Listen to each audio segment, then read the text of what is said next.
How about a simplified meal plan for those of us who don't like to cook?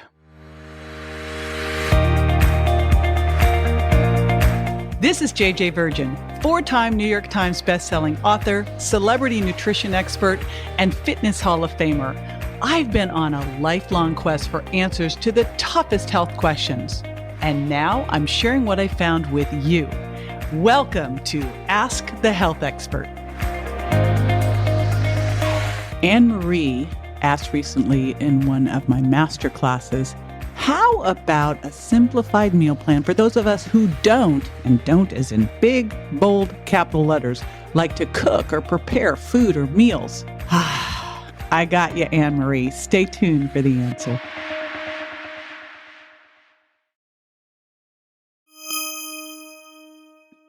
All right, Annemarie and everybody else out there who doesn't want to spend hours in the kitchen, I so got you because I don't either. I mean, who does?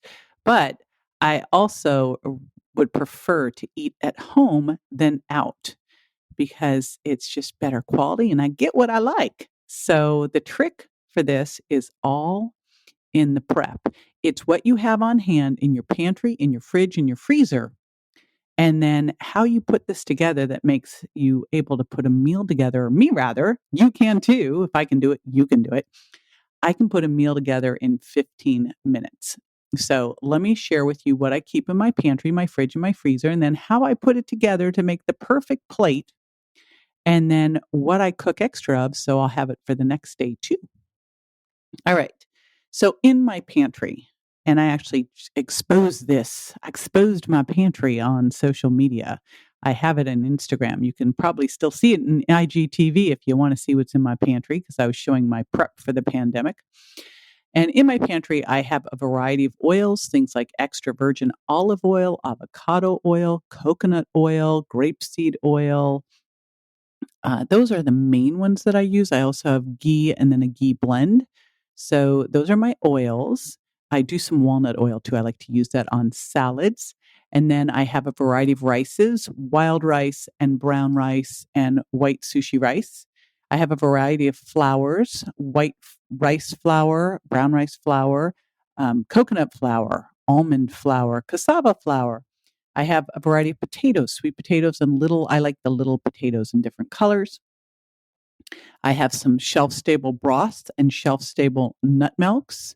I have a variety of canned legumes. I would love to say that I am the human that does dried beans, but I don't. They're a pain. I do them for lentils, but I do not do them for black beans and garbanzo beans. Then I have tomato sauces, marinaras, etc., and I have them either aseptic packed or in jars, not cans. Then I have a variety of pastas, lentil, rice, legume. So variety of different pastas, dark chocolate.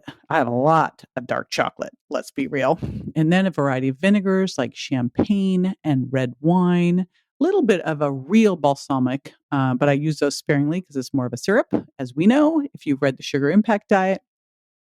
Nut butters, and then my shake mixes, and I have both my plant-based shakes. I have my vanilla, chocolate, and chai plant-based shakes, my green smoothie cleanse, and then my paleo shakes, chocolate and vanilla. And then, of course, my collagen and extra fiber. And then I have all my bars, and I have all my bars. So I have my dark chocolate mint and dark chocolate cherry and dark chocolate mocha and dark chocolate coconut fiber and my keto bars and my chocolate brownie bars and then also my keto chews. So that's what's in my pantry. In my fridge. So in my fridge, I keep hummus. I keep siete tortillas. I keep ghee and butter if I've opened the ghee and I've got Kerrygold butter. I've got iced green tea. I like to make it fresh. And then I buy fresh vegetables. And that's the thing that I go and get fresh vegetables and berries. Berries, if my kids are here, I tend to only use frozen ones in my smoothie. And then nut cheeses, almond nut cheese. I do both the ricotta and the cream. And then also I do some of the different shredded cheeses and sliced cheeses, all nut cheeses. All right. Then in the freezer, I keep berries and cherries. I freeze green bananas. I freeze chunks of avocado. I keep cauliflower rice and broccoli rice. These are like the most amazing inventions ever. I keep some gluten-free pizza crusts. I keep some gluten-free almond flour, Capello's noodles and Capello's crusts. And if you are not egg sensitive, these are awesome. Oh my gosh. And I keep frozen peppers and onions, frozen mushrooms. And then I keep a variety of protein that I get from ButcherBox and Vital Choice. So grass-fed meat, pastured pork and chicken and lamb, and then wild salmon and wild halibut and wild scallops, and then some shrimp. So keep all that stuff around. Okay, then. And bone broth. I also have bone broth in the freezer. Okay. And then I also have some other nut milks in the fridge. All right. So that's what I got in my pantry, fridge, and freezer. So here's how simple it is. I always talk about putting things together from the plate. So that means on your plate, you have some protein, some healthy fats, and some slow, low carbs that include lots of non-starchy vegetables and a little bit of slow, low carbs. So when I'm making a protein for dinner, wild salmon, again, you just heard the drill. We make extra to have for lunch the next day or dinner the next day. You can always throw it into a stir fry the next day, make it simple, easy peasy. When we're making wild rice, and I like to cook it with bone broth, I make extra to have for a couple nights because you can throw it into the stir fry. So one of my easiest dinners is to take wild salmon. I literally pull it out of the freezer. I then sear it on the stove, and we're done. I will then take cauliflower rice out of the freezer. I'll cook wild rice with bone broth. I will take cauliflower rice. I'll make twice as much cauliflower rice, like a 2-to-1 serving of cauliflower rice to wild rice. And now I've got my healthy fats and protein from the wild salmon. I've got the wild rice and cauliflower rice. I've got my veggies in the cauliflower rice, and the wild rice is my slow, low carb, and I add some ghee. So some more healthy fats. If I need a little something afterwards, I have a little dark chocolate. You can save all of that the next day, heat it up, have it for lunch. But that is how easy it is. Another great example would be a grass-fed steak, roasting some potatoes. They're especially great the next day, cooled down for the resistant starch, and some steamed broccoli with ghee. Literally, we do this stuff. We put it together in 15 minutes or less. It is all about having the right stuff on hand.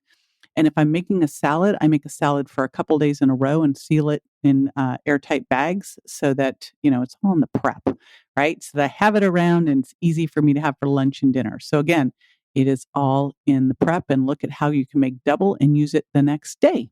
All right. Hope that helps. So, and the other thing I'd say is let's move it from I don't like cooking to I love to make healthy meals in minutes. This is JJ with Ask the Health Expert. I do this 5 times a week, so make sure you never miss a show by going to subscribetojj.com.